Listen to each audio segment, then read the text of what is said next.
Alrighty, I'm Robby. Sadly, I'm not your last one today. Thank you very much. I'm here to talk to you today about the benefits of hydrotherapy, specifically cold showers. So let me ask you this. How many of you guys like hot water to take a shower? I'm sorry. You realize you need it. Okay. But anyways, what I'm getting to is that almost none. Okay, let me ask you another question. How many of you guys like cold showers? You think it's better than hot? Okay. I would say better. Why? Because it just feels like revitalizing, and it just feels like I feel awake after I take it. So like your mood, basically, the way you're thinking. All right. Yeah. Okay. Anyone else?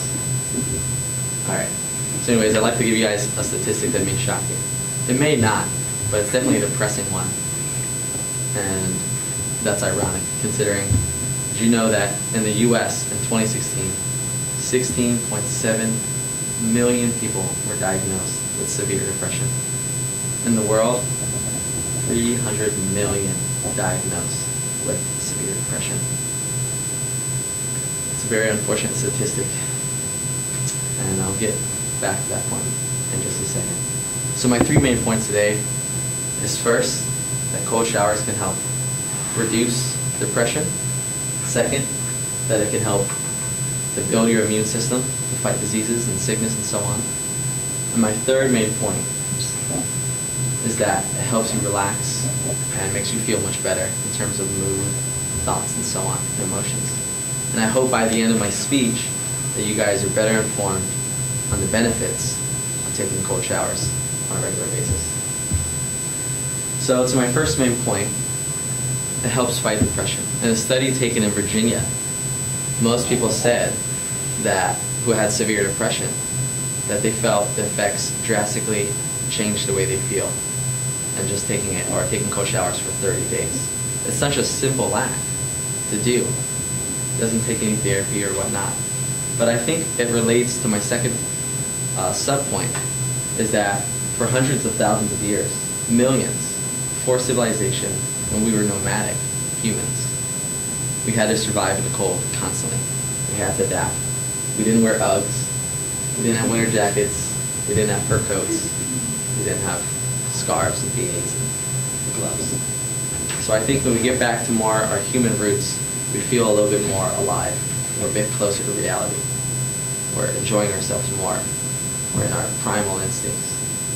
And so my second main point, cold showers can help fight sickness. It's been proven to help reduce the symptoms of cancer. It helps to fight against your fatigue. Thomas Jefferson, one of the great philosophers of the modern era, who was already a genius in terms of his mind, but he would stress to his friends that physical health was almost just as important as mental health.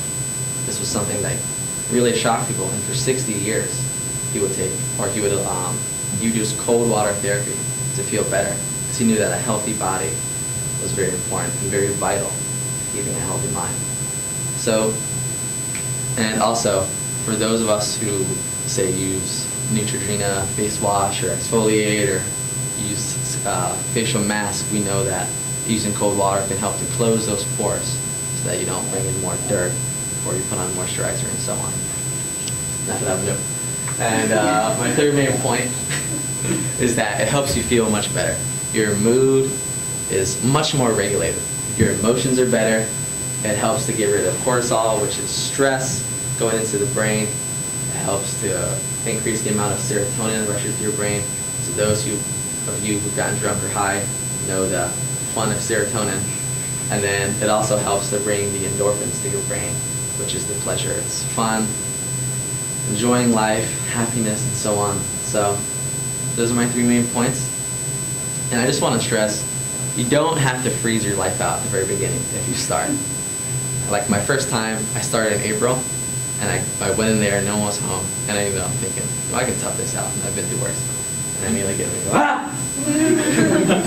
At the very beginning. But once you can build that resilience for about 15 to 30 seconds, you realize it's just cold water. You've been through worse. It's not that bad. You just have to accept the fact that it is cold. You've got to deal with it. And whether you do or not will depend, I guess, on your character and so on. So I'm going to show you a man who's really changed his own life and helped change thousands of others by putting himself in the cold, experiencing severe freezing temperatures. And his name is Wim Hof, the Iceman.